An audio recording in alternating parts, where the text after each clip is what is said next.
자, 여러분은 언제 기도하십니까? 그리고 여러분이 기도할 때 구하는 주된 내용이 무엇입니까? 아마 분명히 제 생각에는 자기 자신에게 집중되어져 있는 그런 기도를 할 거라고 그렇게 생각해요. 미래에 관해서 내 직장이니, 건강이니, 내 자녀니, 나에게 집중되어져 있는 것들이 대부분의 기도입니다. 예수님도 분명히 알고 계세요. 그거에 있어서 특별히 말씀하시는 것이 마태복음 6장 31절, 32절에서 말씀하시죠. 염려하여 이르기를 무엇을 먹을까, 무엇을 마실까, 무엇을 입을까 하지 말라. 이는 다 이방인들이 구하는 것이라. 너희 하늘 아버지께서 이 모든 것이 너희에게 있어야 할 줄을 아시느니라. 이렇게 말씀하셨다는 것이죠. 전에도 말씀 한번 나눴지만 신명기 6장 10절, 11절 말씀을 기억을 하십니까? 하나님은 우리가 수고하지 않은 것들을 얻게 하시는 분으로 이렇게 묘사가 되어져 있습니다. 내 하나님 여호와께서 내 조상 아브라함과 이삭과 야곱을 향하여 내게 주리라 맹세하신 땅으로 너를 들어가게 하시고 내가 건축하지 아니한 크고 아름다운 성읍을 얻게 하시며 내가 채우지 아니한 아름다운 물건이 가득한 집을 얻게 하시며 내가 파지 아니한 우물을 차지하게 하시며 내가 심지 아니한 포도원과 감람나무를 차지하게 하사. 이렇게 기록이 되어 있단 말이죠. 이게 마태복음 6장 지금 읽은 말씀하고 다르지 않잖아요. 그러니까 이 말씀대로 하면 분명 세상에서 우리가 필요한 것, 이걸 구할 게 없어요. 하나님 앞에 뭐 들어달라고. 우리에게 있어야 할 것을 하나님이 이미 다 알고 계시기 때문에 그렇습니다. 그럼에도 우리는 여전히 살아가기 위해서 필요한 것을 구하죠. 왜 그럴까요? 이것은 우리가 구하는 것들이 성경에서 말씀하는 것하고는 꽤 거리가 멀기 때문에 그렇다라고 생각됩니다. 예수님이 뭐라고 말씀하셨어요? 우리의 삶에 필요한 것을 먹을 것, 마실 것, 입을 것 이렇게 말씀하셨잖아요. 그래서 하늘 아버지도 너희가 그게 있어야 될 것을 아신다라고 그렇게 말씀하신 겁니다. 그런데 잘 생각해 봐야 될 게 뭐냐면 오늘날 현대인을 생각해 보세요. 지금 예수님께서 말씀하신 먹을 것, 마실 것, 입을 것 이것으로 이게 끝나지 않습니다. 이게 문제라는 거예요. 우리는 그냥 사는 것을 원하는 것이 아니라 세상의 모든 것을 다 누리면서 살기를 원하는 마음이 있다는 겁니다. 우리가 원하는 것을 다 얻게 해준 그런 다른 것을 구하며 살아가는 것이 우리의 문제점이다 하는 겁니다. 생각해 보십시오. 마태복음 6장 말씀드렸던 것처럼 어쩌면 현대 문명이 닿지 않는 오지에 사는 사람들에게나 이런 말씀이 어울릴지도 모르겠어요. 그들의 삶이 어땠습니까? 말 그대로 문명이라는 것이 없단 말이에요. 오지에 사는 사람들은 그냥 하루하루 먹고 사는 것이고 쉴 곳만 있으면 돼요. 그리고 여러분들 너 방송을 통해서 봐서 아시잖아요. 오지에 사는 사람들은 뭐 걸치고 있는 게 없잖아요. 무엇을 입을까 막 이렇게 막 생각하지 않는단 말이죠. 그냥 걸치고 있는 거 하나면 돼요. 대학이 필요합니까? 아니면 회사 취업을 하기 위해서 막 그렇게 공부를 해야 됩니까? 뭐 그런 게 걱정할 필요가 없다는 것이죠. 이들에게는 현대인의 삶이라는 게 필요가 없습니다.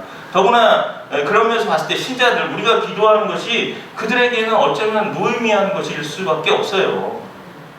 그렇다면 굳이 기도하지 않는다고 해도 이미 주어진 것으로 또한 지금 살아가고 있는 것으로 하나님이 모든 것을 주셨다는 것을 확인하면서 우리는 살 수 있잖아요. 그렇게 보면은 기도를 할 수 있는 것, 우리의 기도는 이미 주신 것에 대해서 감사하면서 살아가야 되는 것이 아니냐 말이죠. 오지에서 태어나서 문명의 혜택을 전혀 받지 못하고 나무나 풀을 엮어서 움막을 만들어서 산다거나 또 먹을 것 마실 것만 주어지면 다른 욕심 없이 살아가는 그런 삶을 살고 있는 그들에게는 명예나 뭐 인기, 성공 이런 거는 별 의미가 없잖아요. 상대적인 행복을 가지려고도 하지 않을 겁니다. 어떤 사람들에게는 절박하게 필요한 것이 어떤 사람들에게는 전혀 필요 없는 것일 수도 있다는 거죠. 아예 그런 것 자체를 모르고 사는 사람들이 있단 말입니다. 그러니까 공중의 새가 하나님께 기도했기 때문에 먹고 마십니까? 아니죠. 우리 역시도 우리가 뭐 기도하는 것 때문에 하나님이 주어져서 먹고 사는 게 아니라 하나님의 은혜로 살아가는 겁니다. 하나님의 은혜로. 물론 이런 내용들을 나눈다는 것에 있어서 신앙적인 공감대를 형성하기 어려운 부분도 있다고 저는 생각해요. 왜냐? 너무 살기 힘든 시간을 보내는 사람들도 있기 때문이라는 것이죠. 체감이라는 면에서 개인적인 차이가 있다는 것은 생각을 하셔야 됩니다. 누군가는 생각하는 게 너무 힘들게 생각하는 사람도 있고 누군가는 그냥 그게 그저 그렇게 생각되어질 수 있는 사람이 있어요. 여하튼 그럼에도 우리는 이제 오늘 본문에서 나오는 구하라는 의미를 좀 분명히 하고 넘어갔으면 좋겠습니다. 이 의미를 분명히 알 때만이 성령님께서 우리가 기도할 때 우리의 영적 세포들을 건강하게 해주실 것이고 또 우리를 강건하게 인도해 주실 겁니다. 그러니까 기초가 바로 잡혀 있어야만 하늘에 속한 신령한 것들을 맛볼 수 있다는 것이죠. 그래서 본문 요한복음 15장 7절 말씀은 기도에 관한 이야기를 지금 예수님께서 말씀하셨단 말이죠. 근데 이 기도의 약속이 굉장히 놀랍다는 겁니다. 뭐냐? 무엇이든지 원하는 대로 구하라. 그리하면 이루시겠다라는 것이죠. 무엇이든지. 성경에 있는 기도에 관한 약속만큼 이렇게 엄청나고 무한대한 것이 없다는 말입니다. 그러나 그 결과와 약속이 어마어마한 것 이상으로 그것을 하기 위한 어떤 조건이 굉장히 까다로운데 우리는 그 결과의 무한함만 생각을 하는 것 때문에 그 결과를 얻기 위해서 우리 편에서 갖춰야 될 조건에 대해서는 생각하지 않다라는 겁니다. 잘 거기에 신중한 태도를 보이지 않아요. 내가 포도나무고 너희는 가지니 나무에 붙어있지 않으면 쓸모없다. 이게 포도나무 비유 아닙니까? 그런데 그 다음 말씀이 갑자기 무엇이든지 원하는 대로 구하라. 그리하면 이루리라. 이렇게 해서 과실을 많이 맺으면 아버지께서 영광을 얻는다라는 내용으로 넘어가요. 그렇게 해서 우리는 쉽게 생각하기를 내가 기도를 열심히 하면 열매는 당연히 맺어질 것이다 라고 이렇게 생각을 한다는 겁니다. 다시 말씀드리지만 포도나무 이야기의 핵심은 너희가 나에게 붙어있지 않으면 열매를 맺을 수 없다는 것이에요. 가지가 줄기에 붙어있지 않는 한 그 가지는 열매를 맺을 수 없습니다. 이제 그게 4절에서 말씀하고 있는 내용이에요. 가지가 열매를 맺는 것은 자기가 뭔가를 스스로 생산해내는 것이 아니라 가지이기 때문에 열매가 달리는 것 뿐입니다. 그리고 기도를 하라고 말씀하신다는 것이죠. 다시 7절 말씀 한번 보세요. 너희가 내 안에 거하고 내 말이 너희 안에 거하면 무엇이든지 원하는 대로 구하라. 그리하면 이루리라. 이 말씀에서 구하라는 말씀은 우리가 주님 안에 거하고 있다는 것을 전제로 하고 있습니다. 주님 안에 거하고 있다는 것을 전제하고 구하라고 이렇게 말씀을 하시는 거예요. 그러면 우리는 지금 이제 주님 안에 거하고 있으니까 할 게 뭐냐? 기도해야 되는 겁니다, 이제. 그런데 우리가 주님 안에 거하는 것을 전제로 하고 있으면서 구할 때 정작 우리가 구하는 것에 대해 어떤 관심을 가지고 구하는가? 이게 문제예요. 사실 우리의 기도라는 게 어떤 결과를 만들어내기 위한 기도로서 기도하지 않습니까? 무슨 얘기예요? 기도에서 어떤 일이 가능해진다는 것, 이것은 현실화되는 것을 얻고자 해서 기도하는 거 아니냔 말이에요. 그렇지 않습니까? 저와 여러분이 기도하는 거에 있어서 뭔가를 들어주시고 응답해 주십시오. 이것은 현실적으로 우리에게 드러나는 것을 위해서 기도하는 것입니다. 물론 그게 틀리지 않습니다. 예를 들어서 우리가 이 세상을 살아가면서 우리 힘으로 살 수 없기 때문에 말씀을 따라 살 수 있는 용기와 힘을 달라고 기도해야 돼요. 또 우리의 연약함 때문에 기도해야 됩니다. 또 우리의 교만함을 죽이기 위해서 기도해야 되는 것이에요.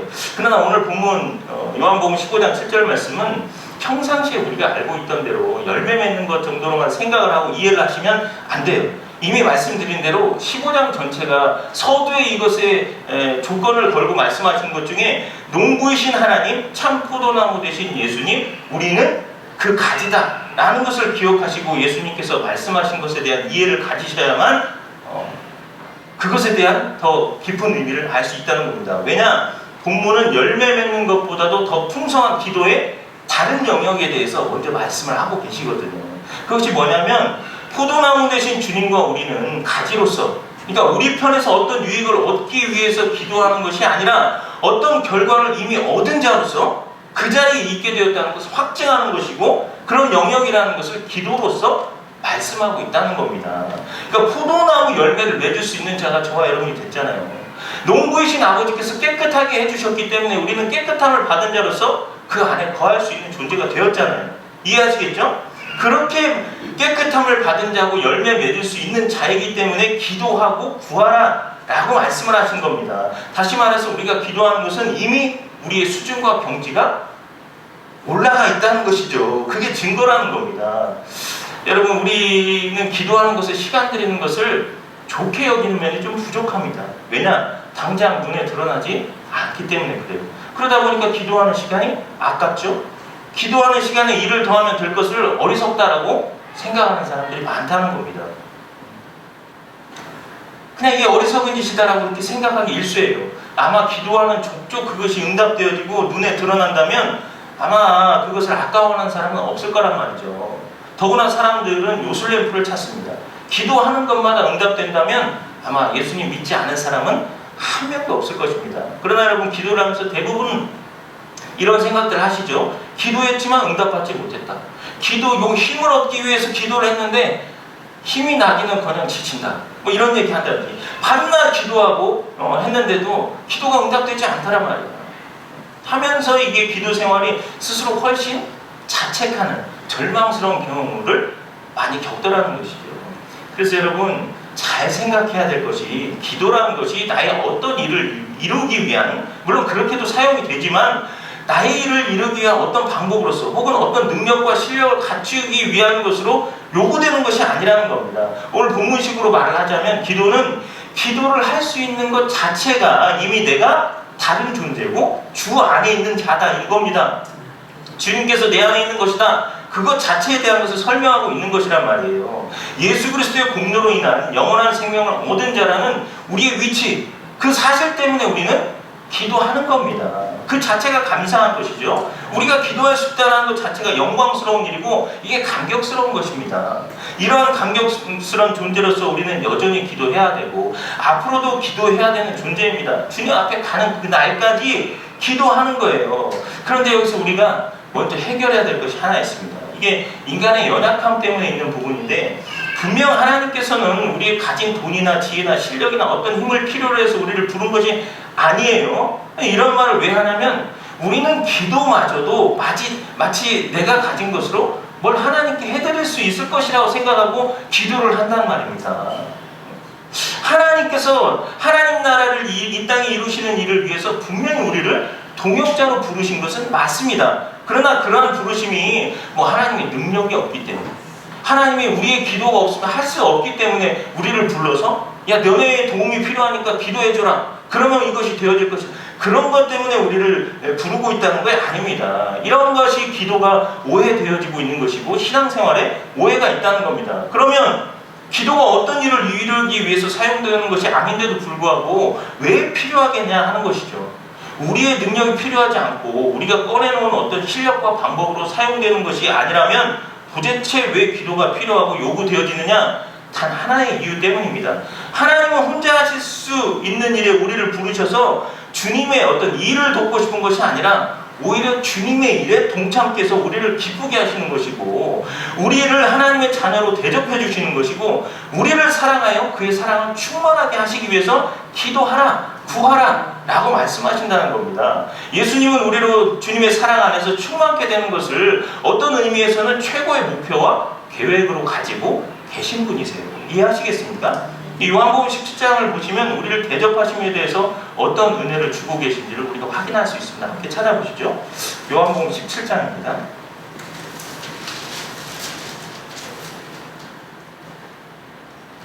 요한복음 17장 21절에서 26절까지 말씀 볼게요.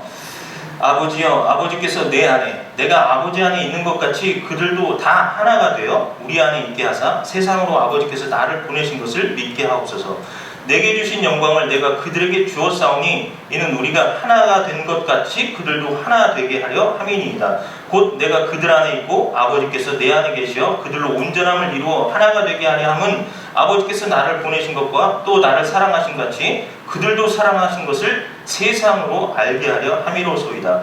아버지여, 내게 주신 자도 나 있는 곳에 나와 함께 있어 아버지께서 창세 전부터 나를 사랑하심으로 내게 주신 나의 영광을 그들로 보게 하시기를 원하옵나이다. 의로우신 아버지여, 세상이 아버지를 알지 못하여도 나는 아버지를 알았사옵고 그들도 아버지께서 나를 보내신 줄 알았사옵나이다. 내가 아버지의 이름을 그들에게 알게 하였고 또 알게 하리니 이는 나를 사랑하신 사랑이 그들 안에 있고 나도 그들 안에 있게 하여 함이니이다. 아멘. 이 내용이 엄청난 은혜가 느껴지시지 않습니까? 우리는 피조물이잖아요. 예수를 보내신 것에 대한 그 크신 은혜를 알고 또 그 뜻이 하나님 아버지께로부터 비롯된 영광스러운 내용임을 알게 하시고자 지금 여러분이 읽으면서 계속 눈에 들어온 단어가 뭡니까? 하나잖아요, 하나. 연합에 대한 부분을 말씀하고 있는 겁니다. 그런 영광스러운 내용들을 알게 하시려고 우리를 하나 되게 하시려고 하는 그런 은혜가 있다는 것이죠. 그런 영광스러운 하나님의 은혜 앞에 우리를 서게 하시려고 하는 의도가 있다는 겁니다. 그래서 기도하라는 겁니다. 우리가 하나님께 이런 대접을 받고 있는 존재가 되었다는 것을 말씀해주고 있는 것이고, 이런 사랑을 받고 있는 존재다. 그러기에 너희들이 기도하라고 말씀하시는 겁니다. 여러분, 저는 이 말씀에서 읽으면서 지울 수 없는 느낌은 우리가 얻는 만족은 없으시다는 얘기를 주님께서 지금 말씀하고 계신다는 것이죠. 아버지와 예수 그리스도 그 두 분, 또 예수님께서 이렇게 기도하고 있는 이 내용을 봐서는 우리로만 끝내고 싶지 않습니다. 아버지, 내가 그들에게 아버지를 알게 했고 또 앞으로도 알게 하겠습니다. 그래서 그들과 함께 하나가 되게 하옵소서. 얼마나 우리를 원하고 계시고 있고 우리를 그 은혜 안에 그 영광 앞에 세우기를 원하시는가 하는 것, 이것을 놓칠 수 없다는 것이죠. 그분의 사랑을 우리 안에 다 채우시기까지는 쉬실 생각이 없다는 말씀을 지금 하고 계시는 겁니다. 그것의 확증이 바로 예수 그리스도를 보내사 죄인된 우리를 사람들의 손에 조롱받고 수치와 모욕을 당하시고 그 고난을 당하시면서 십자가에 달아 인생을 치르기까지 이 일을 이루시고야 말겠다는 것이고, 그것을 이루시지 않습니까? 그것이 구원의 목적이다 하는 겁니다. 우리를 사랑하시기 때문에 그 사랑 안에 우리를 넣고 싶은 하나님, 함께하고 싶은 예수님, 그래서 우리 가운데 오셨다는 말씀을 하고 있는 겁니다. 그래서 신자가 기도가 우러나올 수밖에 없는 그 자리에 예수 그리스도의 견인으로 놓였기 때문에 드디어 하늘에 속한 것을 맛보고 소유할 수 있는 그러한 존재가 되었다라는 것이죠. 그렇다면 우리를 향하신 하나님의 뜻이 뭡니까? 말씀드린 대로 하나님, 예수님과의 하나됨, 연합하는 겁니다. 우리를 성부 하나님, 성자 하나님, 그리고 성령 하나님의 연합 속으로 초청해서 하나로 만들어서 주님 안에서 교제와 안식과 기쁨과 그분의 성품과 풍요와 안식을 누리게 해주시기 위해서 우리 기도하라 말씀하신다는 것이죠. 24절부터 다시 한번 보세요. 17장. 아버지여 내게 주신 자도 나 있는 곳에 나와 함께 있어 아버지께서 창세전부터 나를 사랑하심으로 내게 주신 나의 영광을 그들로 보게 하시기를 원하옵나이다. 의로우신 아버지여 세상의 아버지를 알지 못하여도 나는 아버지를 알았사옵고 그들도 아버지께서 나를 보내신 줄 알았사옵나이다. 내가 아버지의 이름을 그들에게 알게 하였고 또 알게 하리니 이는 나를 사랑하신 사랑이 그들 안에 있고 나도 그들 안에 있게 하려 함이니이다. 그러니까 이게 기도라는 것은 결국 하나님과의 사귐의 됨을 말하는 겁니다. 기도는 하나님과의 사귐에서 시작하고 사귐을 지향하고 또 사귐으로 완성이 된다, 이렇게 말해도 과언이 아니라는 것이죠. 기도는 죄와 허물로 하나님의 거룩과 대면하게 되면 즉시 죽을 수밖에 없는 우리를 하나님과 사귐 있는 자로 다시 회복시키게 되는 것에 대한 확실한 증거라는 겁니다. 예수 그리스도의 공로로 거룩하신 하나님과 죄인이었던 우리가 이제 함께 그렇게 동거하는 자가 됐다는 것의 증거가 바로 기도하는 것이다 하는 겁니다. 성경에는 이렇게 하나됨에 대한 이런 표현들이 많은데 요한복음 14장 1절에서도 예수님께서 그 표현을 이렇게 말씀하시죠. 너희는 마음에 근심하지 말라. 하나님을 믿으니 또 나를 믿으라. 이게 무슨 얘기예요? 예수 그리스도께서 자신을 믿는 것이 아버지를 믿는 것과 반불하다는 얘기를 지금 말씀하고 계시는 거잖아요. 물론 하나님 아버지를 믿는 것과 예수 그리스도를 믿는 것, 이게 차이가 없다는 말씀하신데, 그러나 지금 여기서 이야기하는 것은 어떻게 두 분이 그런 의미에서 일체가 되고 계시는가 하는 것을 말씀을 하고 있는 겁니다. 예수 그리스도께서 아버지의 마음과 일체되어 있고 또 아버지 하나님의 마음과 계획과 뜻이 예수 그리스도와 어떻게 하나가 되어 있는가를 묘사하는 것 중에 하나예요. 14장 9절 말씀을 여러분이 한번 보시면은 9절과 10절 말씀에 예수께서 이르시되 빌립아 내가 이렇게 오래 너희와 함께 있으되 내가 나를 알지 못하느냐. 나를 본 자는 아버지를 보았거늘 어찌하여 아버지를 보이라 하느냐. 내가 아버지 안에 거하고 아버지는 내 안에 계신 것을 내가 믿지 아니하느냐. 여기에서도 성부 하나님께서 성자 하나님과 어떻게 일체가 되고 있는가를 보여주고 계시는 그런 말씀입니다. 서로가 자기만을 위해서 살지 않는다라는 것을 말씀하고 계세요. 사랑으로 하나 되고 있고 예수 그리스도께서 한 걸음 걷는 것이, 한 말씀 하시는 것이, 한 사건도 아버지 하나님의 뜻을 쫓지 않는 것이 없다는 겁니다. 그분과 하나 되어서 그분이 말씀하시는 것대로 살아가고 그분과 하나 되어서 모든 일을 하고 계신다는 것을 성경에서는 말씀하고 있다는 것이죠. 분명히 요한복음은 그것을 초점에 두고 말씀하고 있는 겁니다.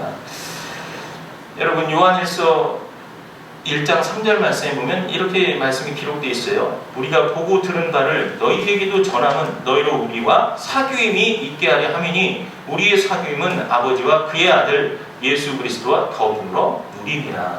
아멘. 우리는 예수 그리스도 안에서 무엇이든지 구할 수 있습니다. 그러나 오늘 말씀으로 분명히 하십시오. 무엇이든지 원하는 대로 구하는 것보다 앞서 무엇이든지 구할 수 있는 존재가 되었다는 것. 즉 하나님의 자녀의 백성이 되었으니까 하나님 아버지와 예수 그리스도 성령 하나님과 함께 하나 되기 위한 사귐이 있는 일을 위해서 우리가 기도하길 원합니다.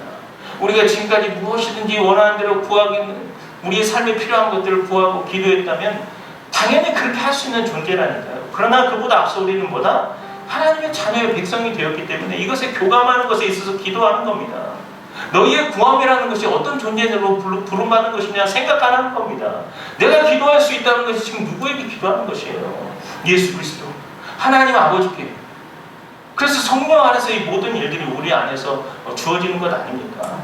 그런 것들을 생각한다면 우리의 필요, 우리의 원하는 것에 앞서서 내가 하나님의 자녀고 아버지의 자녀, 아들이고 딸이지.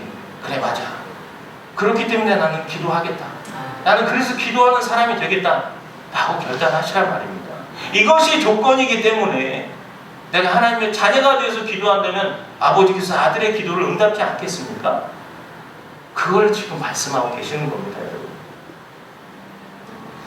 하나님 아버지와 아들 예수 그리스도와 함께 사귐을 위해 친밀함을 위해서 기도하고 주님을 더욱 알고 싶어서 기도하고 찾고 구하는 저와 여러분이 됐으면 좋겠습니다. 또한 우리 기도라는 것은요, 하나님이 지금 이 세대와 이 세상을 향하여 가지고 계신 그 하나님의 마음에 동참하는 겁니다. 그래서 우리가 하나님과 사귐이 깊다면 우리가 구하는 대상이 점점 달라져 갈 것이라는 것이죠. 개인에게 집중되어 있던 기도가 내 이웃에게, 더 넓게는 내 나라와 민족과 열방 중에 있는 하나님의 기도가 무엇일까? 하나님이 원하시는 것, 하나님이 우리에게 기도하기를 원하시는 것이 무엇일까? 이렇게 기도의 폭이 넓어지지 않겠습니까? 하나님과 사귐이 깊어지시기를 주님의 이름으로 부탁드립니다. 그것이 깊어지면 점차 우리는 자신의 이기적인 욕심과 하나님의 뜻을 분별하게 될 것입니다. 우리가 어떻게 주님과 하나가 될 수 있습니까? 성경은 다른 것을 말씀하지 않습니다. 말씀을 보라, 묵상하라, 또 기도를 통해 하나가 될 수 있다. 그것만이 사귐의 길입니다. 성경은 그것만을 말씀하고 있습니다. 이제 사귐이 시작되면 친밀해질 것이고 친밀함이 깊어지면 닮아가게 될 겁니다. 정말 닮고 싶은 선생님이 있으면 그분과 하나됨으로 인해서 그 선생님을 닮아갈 거 아닙니까? 내가 예수 그리스도를 사랑한다면 그분을 더욱 사랑함으로 인해서 그분을 닮아갈 거 아니에요? 내가 예수님을 더욱 닮고 싶어서 그분과 같이 살고 싶어서 그분을 찾길 바랍니다. 그분 안에 거하고 그분의 말씀이 우리 안에 거하게 하십시오. 그러므로 우리가 먼저 구할 것이 먹을 것, 마실 것, 입을 것이 아닙니다. 우리의 기도의 초점은 예수님과 하나 되는 것, 하나 되기 위해서 사귀는 일에 맞춰져 있어야 돼요. 우리가 예수님께 기도로서 무엇을 구하는 일은 지속적으로 사귀는 과정에서 일어나는 겁니다. 그렇게 될 때에만 우리가 구하는 것은 무엇이든지 모든 그러한 것들이 다 이루어질 것입니다. 가지가 좋은 열매를 맺는데 필요한 모든 것을 농부가 공급해 주잖아요. 우리가 참된 열매를 맺는데 필요한 것은 예수님께서 다 공급해 주실 겁니다. 이제 우리가 예수님을 깊이 사귀어서 주와 하나가 됨으로 예수님의 삶도, 가치관도, 목표와 방향도 닮아가셔서 하나님을 영화롭게 하는 세움교회 공동체가 되시기를 주님의 이름으로 부탁드립니다. 우리 함께 찬양 드릴까요?